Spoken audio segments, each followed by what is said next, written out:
Haleluya.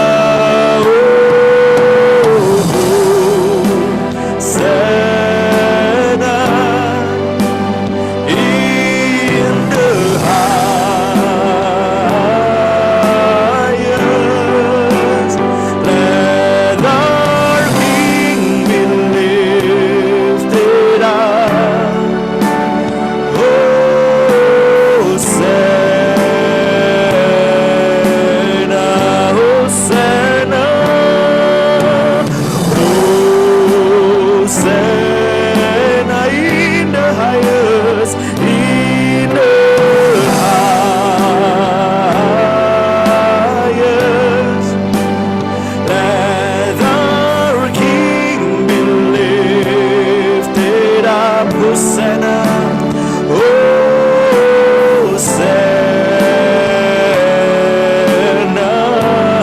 be lifted higher, be lifted higher, higher, be lifted higher. Oh Jesus, you be lifted higher, higher, be lifted higher, oh, be lifted higher. Jesus, you be lifted higher, higher, be lifted higher. Let our King be lifted up.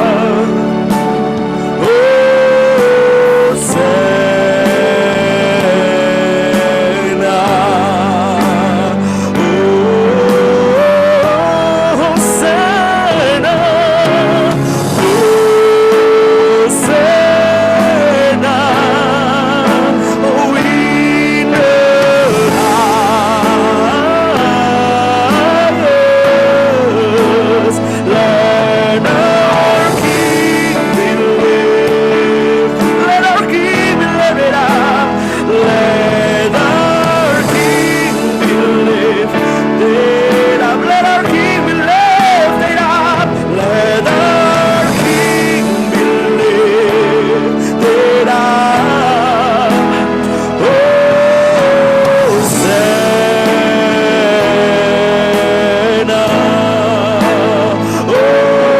Hosanna. Segala pujian hanya bagimu ya Tuhan. Haleluya. Mari lebih dalam lagi kita arahkan hati kita dan naikkan pujian penyembahan bagi Tuhan. Sebab hanya Tuhanlah yang layak terima segala hormat dan pujian kita. Haleluya. Oh, kiara la la la.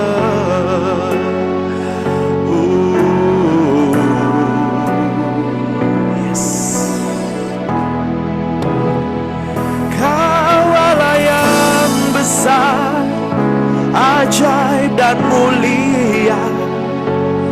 Kau Yesus yang selalu membuatku terpesona. Segala pujian bagimu ya Tuhan. Yes. Hanya Kau yang layak ku agungkan. Pujikan lagi lagu ini. Kau Allah yang besar, Kau Allah yang besar, ajaib dan mulia. Kau Yesus yang selalu membuatku terpesona. Segala pujian bagimu ya Tuhan. Hanya Kau yang layak ku agungkan. Bila kita pujikan lagu ini bersama-sama, katakan Kau Allah yang besar. Yes. Kau ajaib dan mulia. Kau Yesus yang selalu membuatku terpesona. Segala pujian bagimu ya Tuhan. Kau yang layak kuagungkan. Kau Allah yang besar, Kau Allah yang besar, ajaib dan mulia. Kau Yesus yang selalu membuatku terpesona. Segala pujian bagimu ya Tuhan. Hanya Kau yang layak kuagungkan. Hanya Kau yang layak kuagungkan. Hanya Kau yang layak kuagungkan.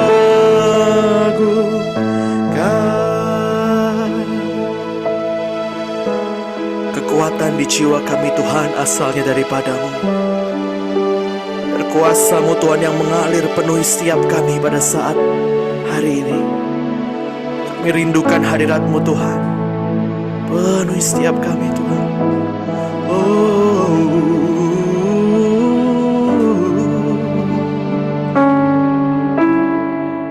yes. Selain Kau tiada yang lain. Ada padaku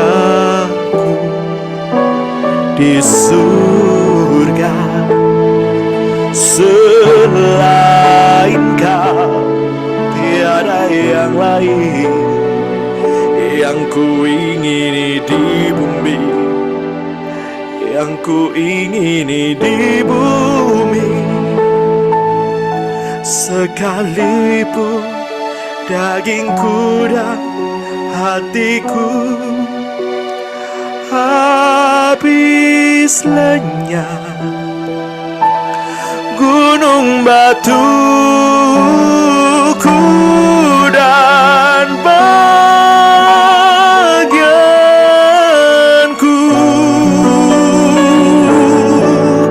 tetaplah Allah selama-lamanya.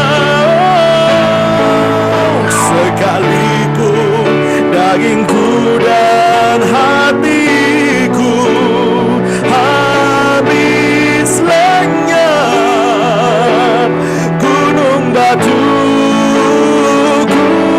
dan bagianku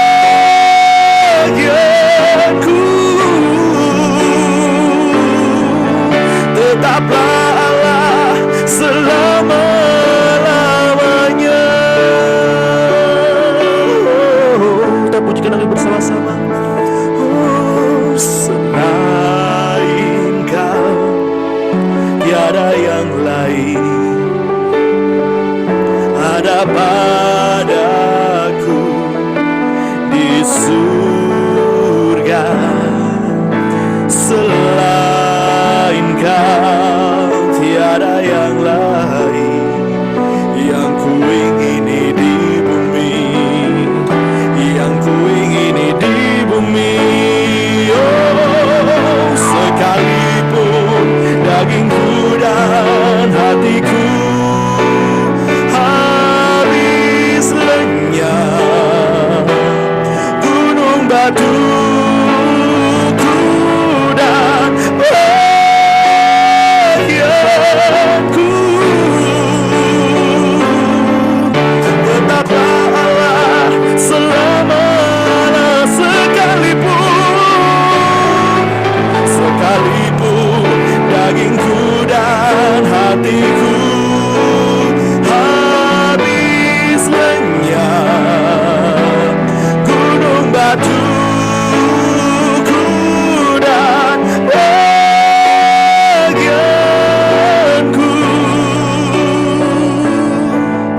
tetaplah Allah selama-lamanya. Tetaplah Allah selama-lamanya. Tetaplah Allah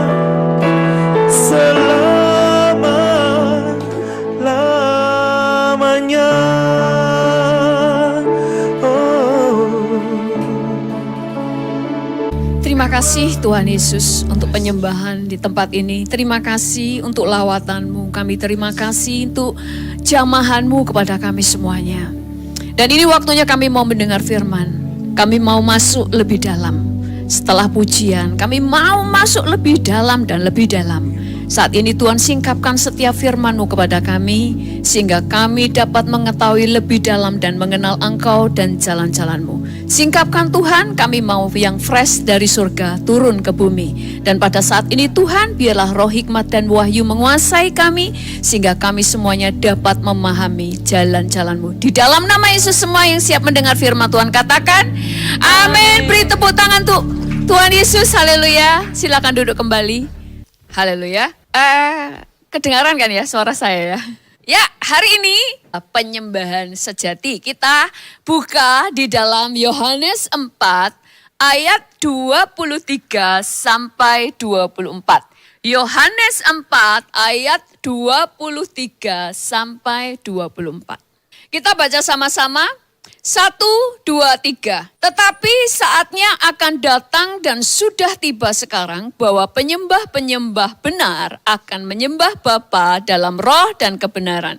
Sebab Bapa menghendaki penyembah-penyembah demikian. Allah itu roh dan barang siapa menyembah Dia harus menyembahnya dalam roh dan kebenaran.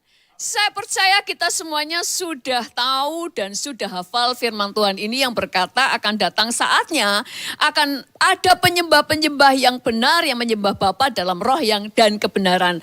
Apa sih menyembah di dalam roh dan kebenaran? Simpelnya itu begini, kita itu menyembah sungguh-sungguh yang keluar dari dalam hati kita.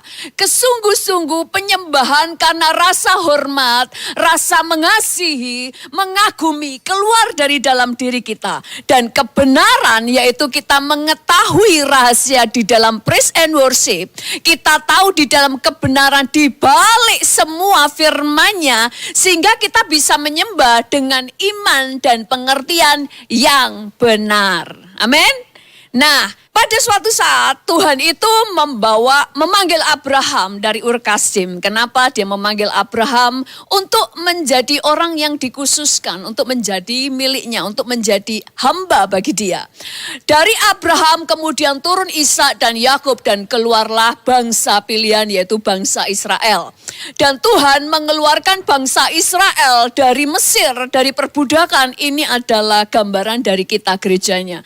Pada waktu itu Tuhan mengeluarkan bangsa Israel dari Mesir untuk menuju tanah Kanaan. Untuk apa? Bangsa ini diambil dari Mesir untuk menjadi umat pilihan, dipilih untuk dikhususkan atau eklesia, dikhususkan menjadi milik kepunyaannya. Itu sebabnya Tuhan berkata, aku akan menjadi Allahmu dan kamu akan menjadi umatku. Kamu akan menjadi umatku dan aku akan menjadi Allahmu. Makanya karena mereka adalah umat pilihan yang artinya dikuduskan. Arti dikuduskan itu dipisahkan dari yang lain untuk dikhususkan. Dan Tuhan mereka itu dipilih untuk menjadi umatnya. Makanya waktu mereka keluar dari Mesir, mereka enggak jalan sendirian. Ada malaikat di depan dan kedua yaitu ada tiang awan dan tiang api yaitu Allah sendiri. Sampai bangsa-bangsa itu takut untuk mendekati bangsa Israel. Bahkan kalau bangsa-bangsa itu berani tidak memberi jalan bagi bangsa Israel, maka mereka akan berperang dengan Allahnya Israel. Karena penjaga Israel adalah Allah itu sendiri, yaitu Allah Yehova, yaitu Allah Bapa kita. Nah, bangsa ini dipilih, kenapa? Untuk menjadi kepunyaannya, menjadi bangsa yang menyembah Tuhan. Jadi mereka itu di antara segala bangsa, hanya mereka yang tahu kehidupan penyembahan. Mereka diajar hidup yang berbeda dari kehidupan di dunia. Karena waktu mereka menjadi umat pilihan, mereka menjadi umat dan anak-anak kerajaan Allah memiliki budaya yang berbeda. Itu sebabnya waktu itu bangsa Israel tidak punya raja. Rajanya adalah Tuhan itu sendiri. Makanya Allah kita adalah raja. Cara kerjanya model kerajaan. Makanya kalau kita nanti di surga, kita masing-masing menerima mahkota. Betul? Karena sistem kerajaan. Nah, di sini kemudian Tuhan itu berkata di dalam Keluaran 20 ayat 1 sampai 10. Saya akan baca ya pelan-pelan. Keluaran 20 ayat 1 sampai 10. Di sini dikatakan begini. Lalu Allah mengucapkan segala firman ini. Akulah Tuhan Allahmu yang membawa engkau keluar dari tanah Mesir, dari tempat perbudakan. Jangan ada padamu Allah lain di hadapanku, jangan membuat bagimu patung yang menyerupai apapun yang ada di langit di atas, atau yang ada di bumi di bawah, atau yang ada di dalam air di bawah bumi. Jangan sujud menyembah kepadanya atau beribadah kepadanya. Sebab aku Tuhan Allahmu adalah Allah yang cemburu, yang membalaskan kesalahan bapa kepada anak-anaknya, kepada keturunan yang ketiga dan keempat dari orang-orang yang membenci aku. Tetapi aku menunjukkan kasih setia kepada beribu-ribu orang, yaitu mereka yang mengasihi aku dan yang berpegang pada perintah-perintahku. Jangan menyebut nama Tuhan Allahmu dengan sembarangan, sebab Tuhan akan memandang bersalah orang yang menyebut namanya dengan sembarangan. Ingatlah dan kuduskanlah hari Sabat. 6 hari lamanya engkau akan bekerja dan melakukan segala pekerjaanmu. Tetapi hari ketujuh adalah hari Sabat Tuhan Allahmu. Maka jangan melakukan sesuatu pekerjaan, engkau atau anak-anakmu laki-laki, atau anakmu perempuan, atau hambamu laki-laki, atau hambamu perempuan, atau hewanmu, atau orang asing yang di tempat kediamanmu. Saudara, pada waktu itu Tuhan sendiri berbicara kepada bangsa Israel bahwa kamu adalah milikku. Kamu harus tahu aku adalah rajamu, aku adalah Tuanmu, aku adalah Tuhanmu, Allahmu. Kamu harus menyembah kepadaku. Awal mereka keluar dari Mesir diajar tentang menyembah Tuhan. Mereka diajar tentang bagaimana penyembahan. Karena penyembahan adalah lifestyle-nya surga. Di dalam penyembahan di sini ada 3 pengertian. Yang pertama, penyembahan di sini berbicara tentang pujian dan penyembahan. Saudara, kita tahu di Alkitab ada banyak disebutkan bagaimana malaikat di sorga memuji dan memuliakan Allah kita. Memuji Bapa kita. Bahkan pada waktu Yesus lahir, di situ dikatakan malaikat di surga menyembah Tuhan dan berkata, haleluya, dikudus-kuduslah, kudus namamu dan sebagainya. Pujian penyembahan. Lalu Yesus sendiri waktu di bumi, dia juga memuji Tuhan. Kita baca di dalam Matius 26 ayat 30. Matius 26 ayat 30. Kita baca sama-sama. 1, 2, 3. Sesudah menyanyikan nyanyian pujian, pergilah Yesus dan murid-muridnya ke Bukit Zaitun. Dan kalau di terjemahan TSI dikatakan sesudah menyanyikan lagu pujian kepada Allah, Yesus dan kami atau murid-murid Yesus pergi ke Bukit Zaitun. Kenapa? Karena Tuhan itu raja. Tidak ada raja, orang datang kepada raja tanpa penyembahan. Bahkan waktu kerajaan Ahasiweros berkuasa, semua orang kalau dia lewat bukan raja saja, bahkan Haman wakil raja, semua orang memberikan penghormatan karena dia adalah raja. Dan Tuhan Yesus waktu di bumi dikatakan walaupun dia Allah, dia menanggalkan, mengosongkan dirinya, menanggalkan kealahannya, kekuasaannya sebagai Allah, atributnya semuanya, dan menjadi sama seperti manusia, dan dia tahu arti penyembahan. Dan apa penyembahan? Kenapa Tuhan mengajar kita penyembahan? Saudara, penyembahan, Tuhan itu enggak butuh penyembahan kita, karena di surga jauh lebih bagus penyembahannya. Tetapi kenapa kita diajar menyembah? Karena ada kuasa di balik pujian penyembahan. Firman Tuhan berkata bahwa Tuhan bertahta di atas pujian. Kalau dikatakan tahta, tahta itu tempat duduknya raja dengan segala kemuliaannya dan dia membawa tongkat otoritas. Pada waktu Ester menghadap Raja Ahasiweros, di situ dikatakan, Kamu tidak boleh menghadap raja kalau nggak dipanggil. Kalau raja mengangkat tongkatnya yang artinya dia berkenan, kamu hidup. Tapi kalau tidak, kamu mati. Kenapa? Karena pada waktu raja duduk di tahtanya, dia bisa menentukan nasib orang. Makanya raja kita yaitu Tuhan, dia bisa membalikkan keadaan seseorang. Dari seorang bawahan atau orang rakyat biasa dibalik menjadi bangsawan. Karena rajalah saudara diberi Tuhan bisa mengangkat saudara jadi orang asing menjadi anak raja. Makanya pada waktu kita menyembah Tuhan di dalam roh dan kebenaran, artinya saudara harus tahu siapa yang kau hadapi. Kalau engkau menghadap Tuhan sebagai Bapa, dia datang sebagai Bapa yang mengayomi, yang mensuplai. Tetapi kalau kita menghadap dengan pengertian dia raja, kita tahu dia bisa membalikkan keadaan. Itu sebabnya kita datang dengan roh dan kebenaran. Imanmu menentukan apa yang kamu terima. Pada waktu kita mendatang kepada Tuhan dengan penyembahan, makanya ada banyak orang yang menyembah Tuhan. Pada waktu di dalam lawatan yang begitu kental karena Tuhan lagi hadir. Yang di situ minta kesembuhan, sembuh. Karena Tuhan sedang disenangkan dan duduk di tahtanya. Makanya suatu saat ada Raja Herodes. Di situ anaknya Herodias menari di hadapan raja. Pada waktu Herodes senang, dia berkata begini, apa saja yang kamu minta akan kuberikan, bahkan setengah dari kerajaanku. Maksudnya gini, raja pada waktu disukakan, dia duduk di tahtanya, apa saja dia bisa putuskan di situ. Dan tidak ada yang bisa menolaknya. Dan pada waktu itu kita enggak belajar tentang kesalahannya ya. Karena kemudian anak Herodias, aku mau kepalanya Yohanes Pembaptis. Diberikan enggak? Diberikan.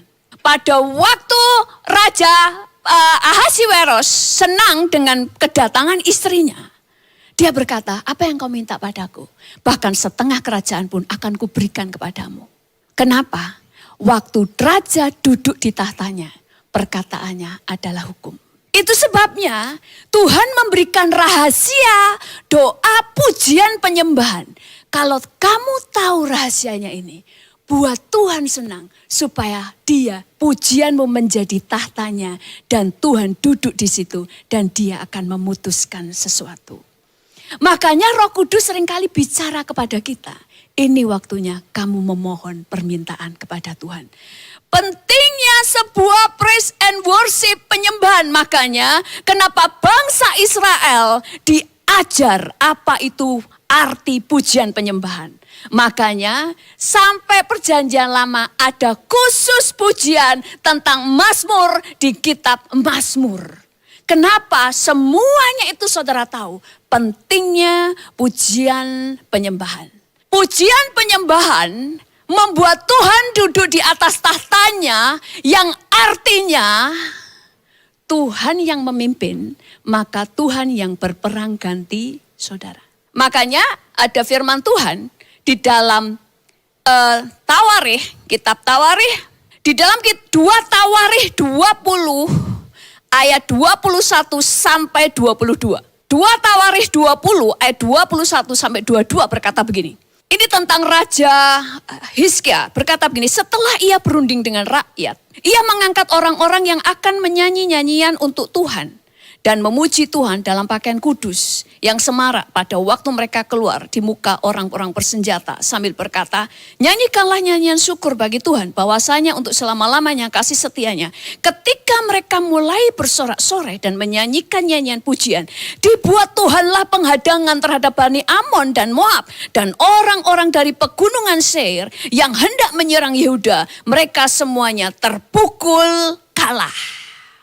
Pada waktu Raja Yosafat melihat musuhnya jauh lebih kuat, jauh lebih banyak. Dia tahu dia pasti kalah. Terus apa yang dia lakukan gak cuma doa. Setelah dia berdoa, dia gak ngangkat para tentara untuk kemudian menajamkan pedangnya. Tapi dia memimpin, mengangkat para pemimpin puji-pujian. Dengan pakaian untuk yang semarak, untuk tari-tarian. Dan dia harus menyanyi memuji Tuhan di hadapan para tentara. Dan di situ apa yang terjadi? Tuhan yang berperang ganti mereka. Ada banyak hal kadang kita tidak menemukan jalan keluar. Kita nggak tahu apa yang kita harus lakukan. Waktunya berikan pujian penyembahan. Makanya pujian penyembahan harus menjadi kehidupan orang percaya.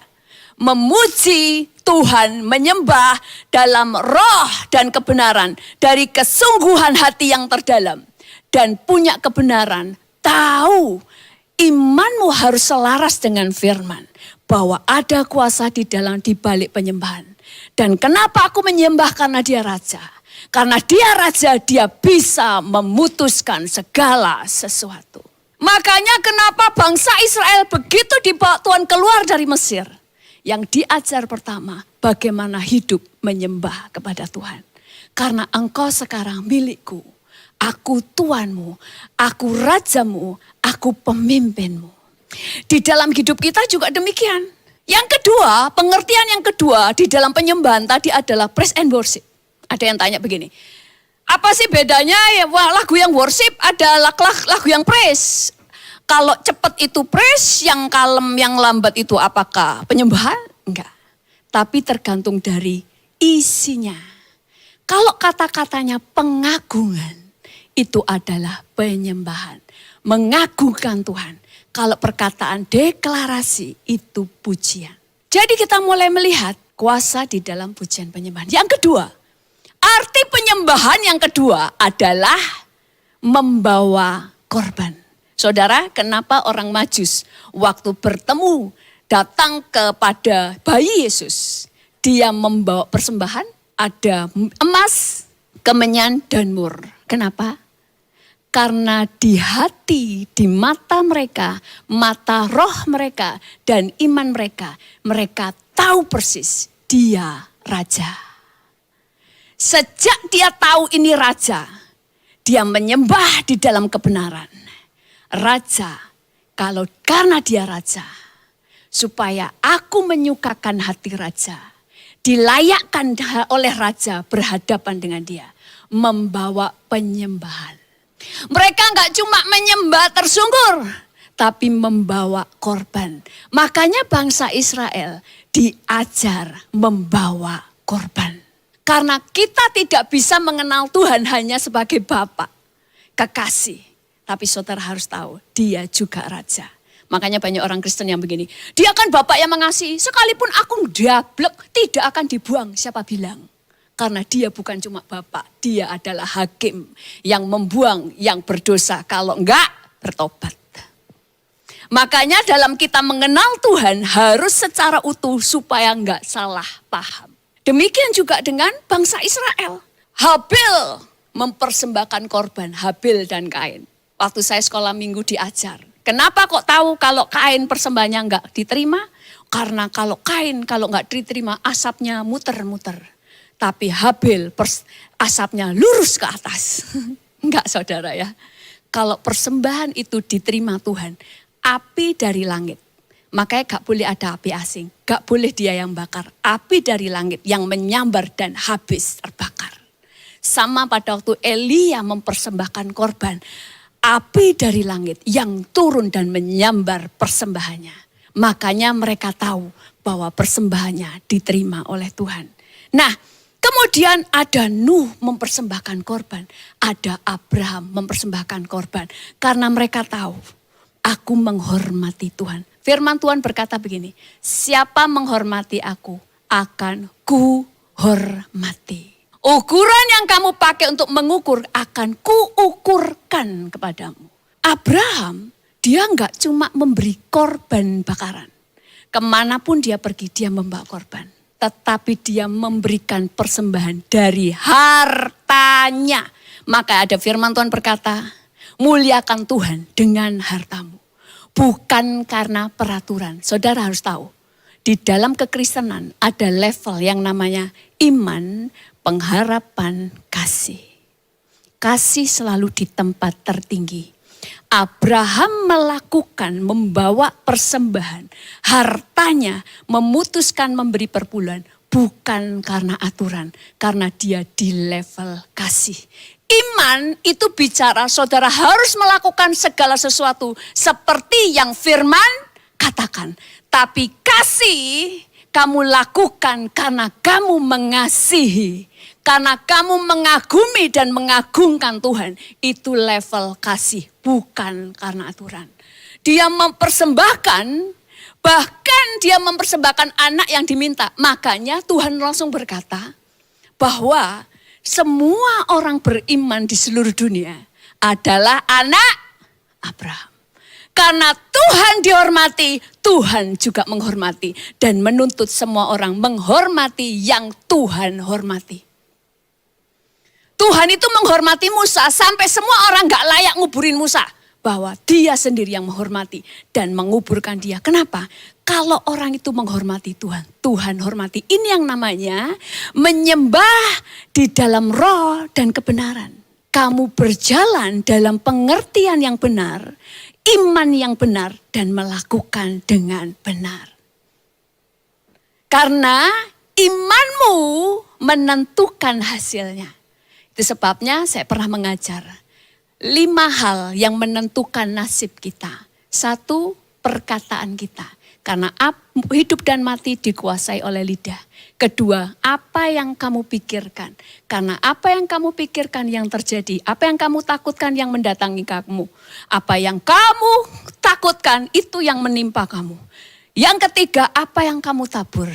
Menentukan nasibmu. Yang 4, keputusan-keputusanmu. Dan yang 5, apa yang kamu percaya. Karena Alkitab berkata, terjadi menurut imanmu. Makanya menyembah dalam roh dan kebenaran. Menjadi penyembah yang benar. Harus mengetahui kebenaran. Dan melakukan dengan benar. Bangsa Israel juga demikian. Menyembah Tuhan dengan kebenaran. Mereka tahu bagaimana menyembah. Mereka tahu memberikan persembahan. Karena penyembahan bicara juga korban. Apa yang kau berikan itu adalah penyembahanmu. Kalau kamu melakukan karena agamawi, karena aturan. Kau bukan penyembah. Tapi kalau kamu melakukan karena kamu penyembahan. Karena dia yang kau hormati, engkau penyembah. Makanya Alkitab berkata gini, kalau kamu memberi air minum kepada 1 orang karena dia muridku, kamu tidak kehilangan upahnya. Cara pandangmu terhadap seseorang waktu kamu melakukan, imanmu akan bekerja dan mendapatkan tepat seperti imanmu. Aku memberi karena aku punya uang memberi. Kamu tabur, kamu tuai, tetapi kan ada 30, 60 kali lipat dan 100 kali lipat. Cara pandangmu, ukuran yang kamu pakai dan iman di dalam kamu lakukan menentukan apa yang kamu peroleh. Makanya ada 30, 60 dan 100 tergantung dengan cara pandang dan iman kita. Saudara, orang yang memberi makanya ada kuasa di dalam pujian penyembahan. Kita pernah ingat kan bagaimana Paulus dan Silas. Dia pada waktu di penjara pujian penyembahan itu rantai terlepas. Kenapa? Sekali lagi, waktu pujian penyembahan sampai terjadi hadirat Allah. Tuhan berperang ganti kita. Pernah Tuhan kasih penglihatan. Peperangan itu ada 2. Yang pertama, kita ini menghadapi iblis. Itu anak-anak Tuhan itu banyak di penglihatannya.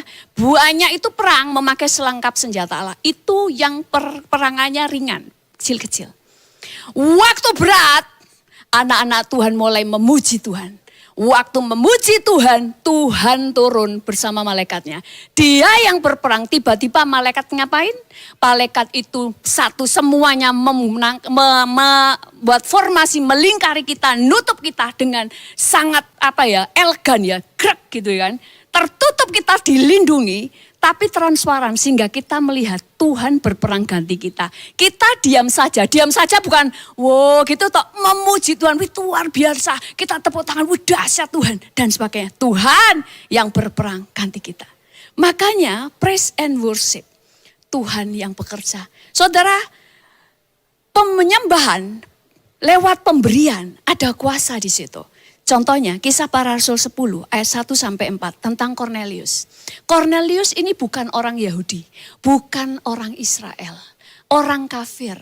Tetapi dikatakan di dalam Alkitab, di Kaisarea ada seorang yang bernama Kornelius, seorang perwira pasukan yang disebut pasukan Italia. Ia saleh, ia serta seisi rumahnya takut akan Allah. Dan ia memberi banyak sedekah kepada umat Yahudi. Dan senantiasa berdoa kepada Allah. Dan dalam suatu penglihatan kira-kira jam 3 petang, jelas tampak kepadanya seorang malaikat.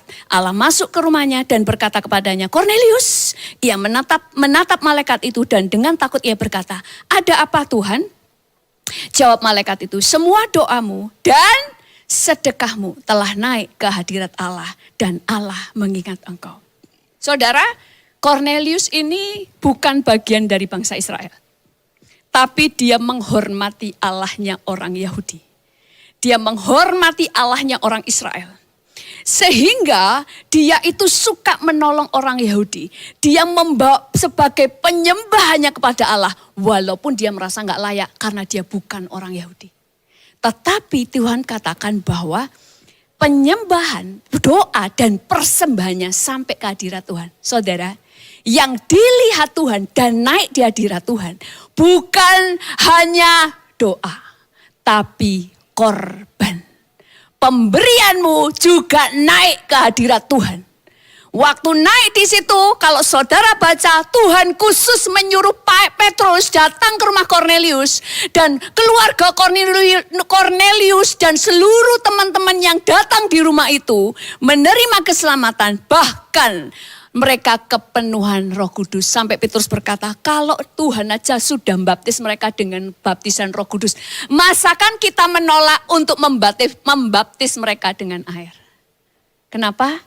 Penyembahan, praise and worship, dan korbanmu jangan pikir itu hal biasa. Tapi yang menentukan hasil adalah kebenaran yang kamu percaya. Sehingga perwira ini, Kornelius mendapatkan berkatnya. Yang kedua contoh seorang perwira. Perwira ini juga bukan orang Yahudi. Pada waktu Yesus datang, dia berkata, aku datang untuk mencari domba yang hilang dari umat Israel. Bukan bangsa yang lain. Tapi perwira ini di dalam Lukas 7 ayat 4 sampai 7 dikatakan begini. Lukas 7 ayat 4 sampai 7 berkata begini. Ketika perwira itu mendengar tentang Yesus, ia menyuruh beberapa orang tua-tua Yahudi kepadanya untuk meminta supaya datang menyembuhkan hambanya karena hambanya sakit. Mereka datang kepada Yesus dan dengan sangat mereka meminta pertolongannya. Katanya, orang-orang Yahudi ngomong ke Yesus, ia layak engkau tolong. Sebab ia mengasihi bangsa kita dan dialah yang menanggung pembangunan rumah ibadat kami. Lalu Yesus pergi bersama-sama dengan mereka.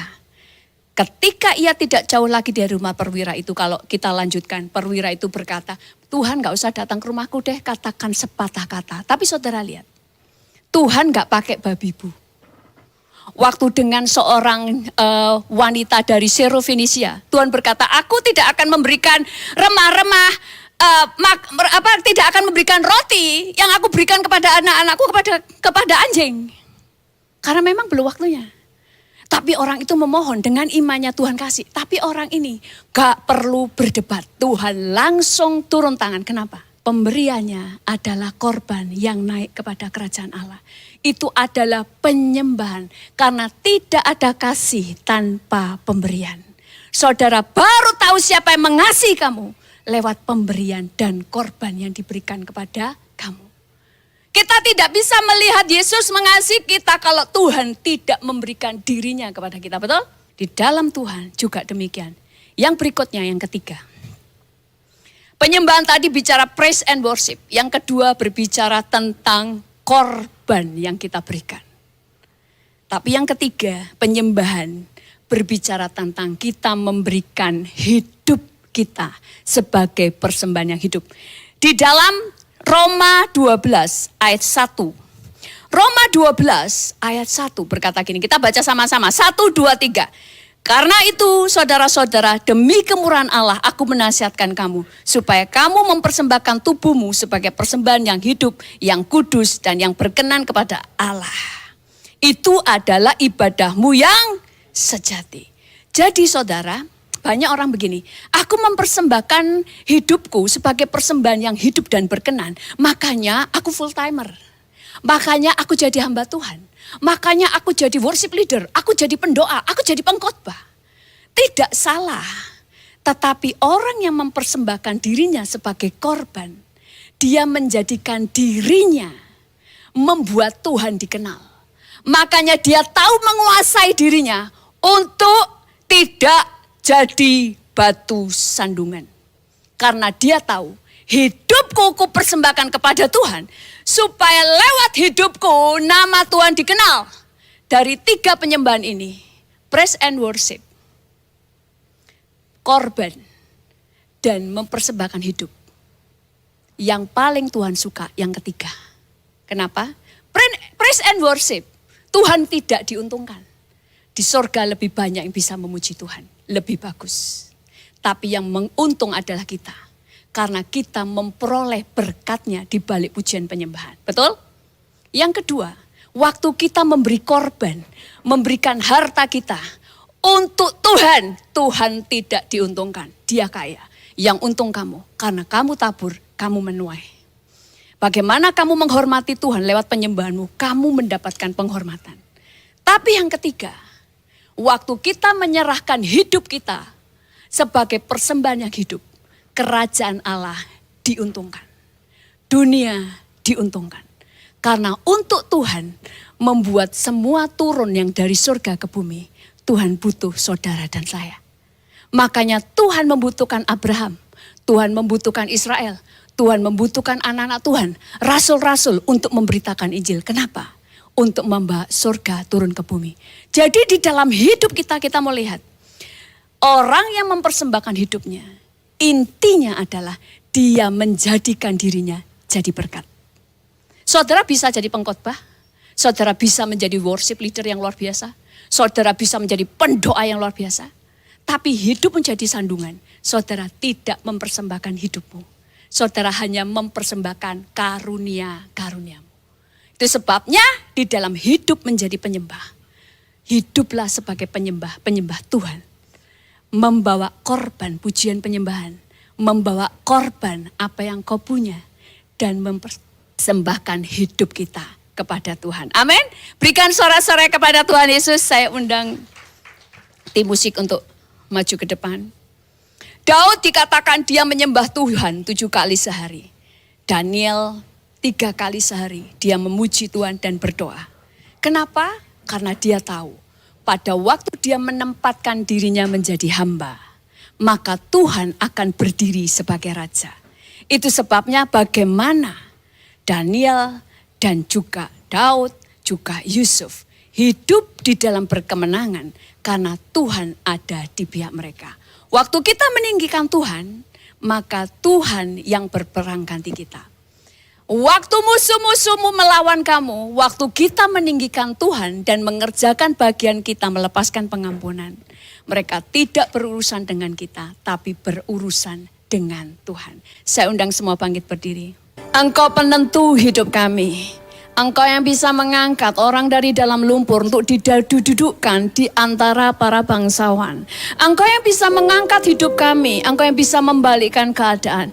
Bawa kami Tuhan mengerti kebenaran. Sehingga kami bisa menyembah Engkau dengan roh dan kebenaran. Dan kami beroleh kebenaran yang telah Tuhan janjikan kepada kami.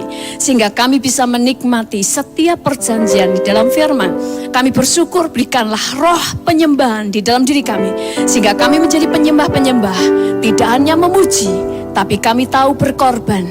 Dan kami tahu menyerahkan hidup kami untuk menjadi terang. Sehingga namamu dipermuliakan. Terpujilah namamu Tuhan. Di dalam nama Yesus semua yang mengasihi Tuhan katakan amin. Beri sorak-sorai meriah untuk Tuhan Yesus. Haleluya.